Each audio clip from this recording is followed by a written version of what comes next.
My name is Steve Bishop. I'm a golf instructor out here at Rio Salado Golf Course in Tempe, Arizona. And today's tip is going to be a tip that I give to many students. It's kind of a drill for them to get used to how to get a nice full extension through their release. Past the ball, basically. What are they doing with the club after they've made contact with the ball? And also it kind of helps to get your weight shifted to your front foot. Here I have my normal ball position. And out here I have a ball that's teed up about a good foot in front of where my normal ball position would be. Now in this drill, what I'm actually trying to do is hit this ball. So I may make an address of this ball. I'm going to knock it out of the way here. Okay? But I'm going to try to hit this ball here. Now what should happen as a result of that ball placement, and if I am letting a proper release happen, you'll see this club face starts to close by the time that it reaches that ball. Now because my ball placement is out there and the club face is closing down, this should actually hit a ball to the left. And there's a couple of telltale things that we can find out about that. The idea is we want to make sure that that ball is going left with this drill, and possibly maybe even hooking a little bit if we can get it to. So here at this position, we should be hitting it either a dead pull left or hooking it.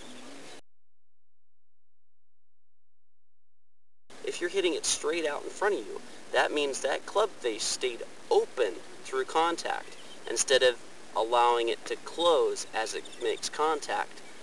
Releasing the club must allow for that club face to rotate closed. If you are holding it open, you're going to be causing problems through the impact area where you're actually coming slightly across and you're holding that club face open, which is going to cause a cut shot. One that goes, maybe starts out towards the target, but it's going to cut to the right and be very weak. There's a lot of people in this world that have about 15 yards off of their normal distance because of that shot. So again, normal ball placement would be right about there. You can see it's off my left instep here, okay? But the ball placement for this drill is out here. A couple of intended consequences also of having this drill happen is that your weight shift is going to have to move much more forward to get to that ball. And secondly, you're going to have to really extend and let your arms fully release to get to that ball. Because if you try to at all get closer or tighter into your body for any sort of controlling or steering, you're going to end up maybe missing the ball, topping the ball, hitting it off the toe. So when we're doing this drill, you're going to be feeling like you're getting way forward, shifting your weight forward, allowing your arms to get fully extended, and you should be seeing that ball actually either hook or be pulled dead left. It's just so hard to just say, no, normal ball position. Swing, leave it, don't worry about it, swing before you change it, because everybody wants to go.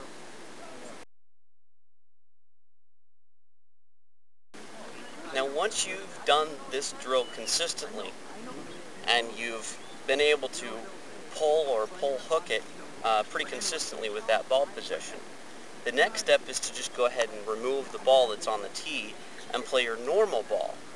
Okay, what we're still trying to do with this though is we're trying to get the club face to strike this tee. So not only do we have contact with this ball, but we're still focusing on getting extended and forward so that that tee there is being struck.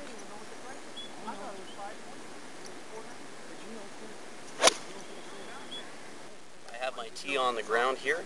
It's clearly leaning forward, so I know that I had a good shot. And again, I did it with the club face striking the tee, making sure it wasn't the ball that struck the tee. Now the last step to this drill is of course to just simply remove the tee, put it back here in my pocket. But again, I'm still going to be trying to recreate this feeling of extending past the ball and letting that club face close a little bit as it's getting to that point. That's what's really going to help ensure that I have a good, strong release. Again, the club is moving low and going forward towards my target.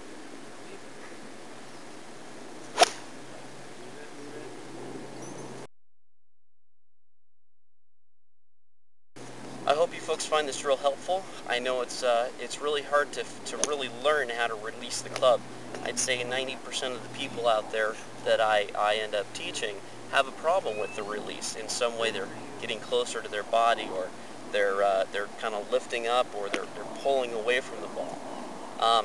This drill will help you a lot with really learning to get your weight to shift forward as you go towards the target, and letting that club fully extend and release so that you have all of your energy is expended past the ball rather than just to the ball and stopping.